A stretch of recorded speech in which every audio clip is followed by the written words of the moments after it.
Breathe in, breathe out. Pretty easy, right? So easy that you don't even think twice about it. Now, imagine you wake up one morning and you're struggling to do the very thing that you found easy last night. What's wrong with me, you may ask? All I had was a simple cold.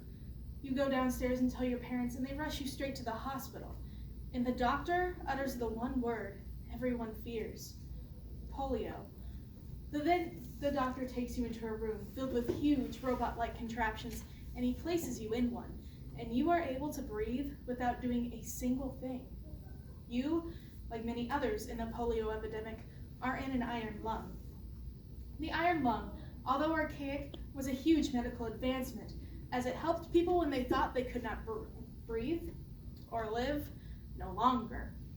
In order to understand the medical marvel that is the iron lung, we will go over the history of the iron lung, how the iron lung works, and finally the survivors today of the iron lung. To begin, let's go over the history of the iron lung. The first concept of the iron lung was made by a man named Philip Drinker in 1928. Drinker was an assistant professor at the Ventilation and Illumination Department at Harvard University, according to harvard.edu, updated in 2018. How this came to his mind was he was doing one of his usual jobs at the local children's hospital, which was lowering the air conditioning in the prenatal wards, when he stopped by one of the children's wards and noticed something shocking, and that was children struggling to breathe. To quote Catherine Bowen Drinker, Philip's sister and the writer of the 1970 book Family Portraits, he could not get the blue faces out of his head, haunting him for years. Because of this, him and his assistant, Louis Aguise, decided to create a respirator to help these children. The first experiment of this respirator was on October 12, 1928, at the St. Children's Hospital on an 8-year-old girl. Once the girl was placed into the respirator that was made out of 2 vacuum cleaners, the girl was miraculously able to breathe, and Drinker became an overnight sensation. Although this is the only invention Drinker ever made, this landed him in the Inventors Hall of Fame.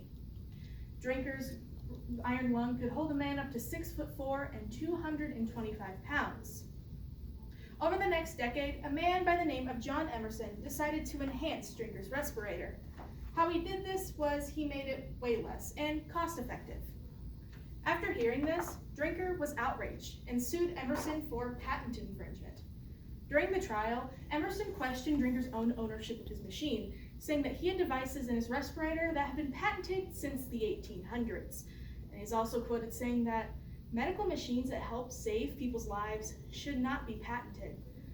In the long run, Drinker lost the case.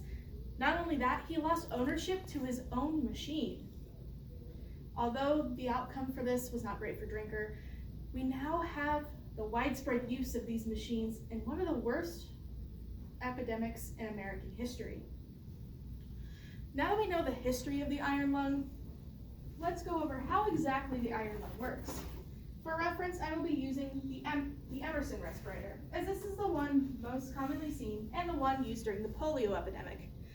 The iron lung had 2 light switches, one to see inside the motor and one to see inside the chamber to see the patient.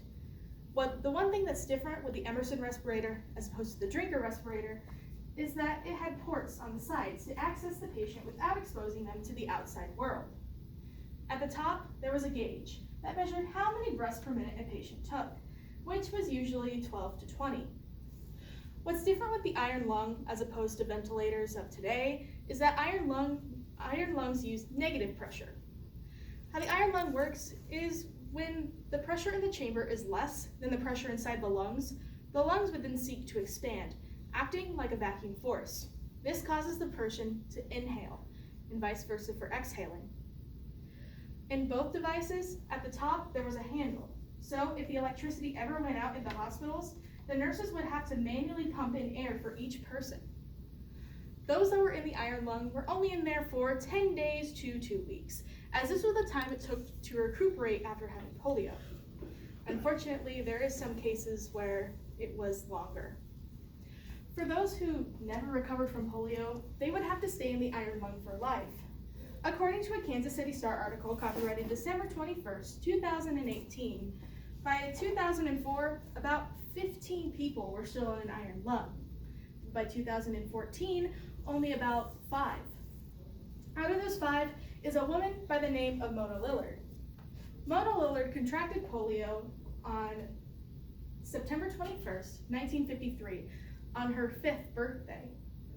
She is quoted saying to the Kansas City Star that the only thing I could do when I couldn't breathe was clicking my tongue. Nowadays, her immediate family takes care of her. Another woman still in an iron lung is Mona Randolph. Her story is a little bit different. When Jonas Salk invented the polio vaccine back in 1955, she was told that she didn't need to get it, as adults typically didn't get polio.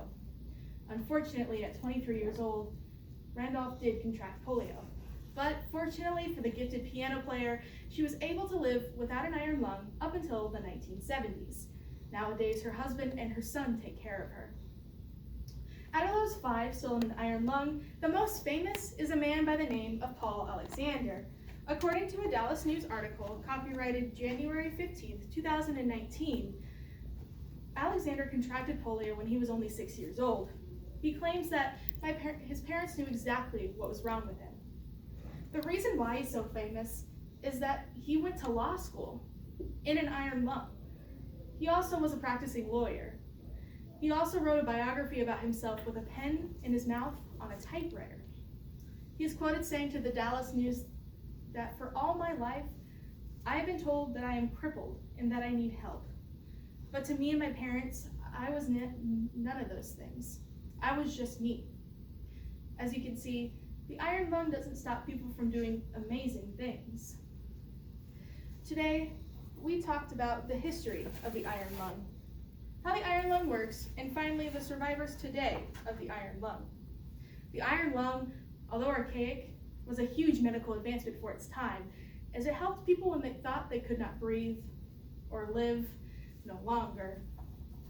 Because of the respirators of the past, we have the ventilators of today. Now, once again, I tell you, take one big deep breath, because you never know when that will be taken away from you.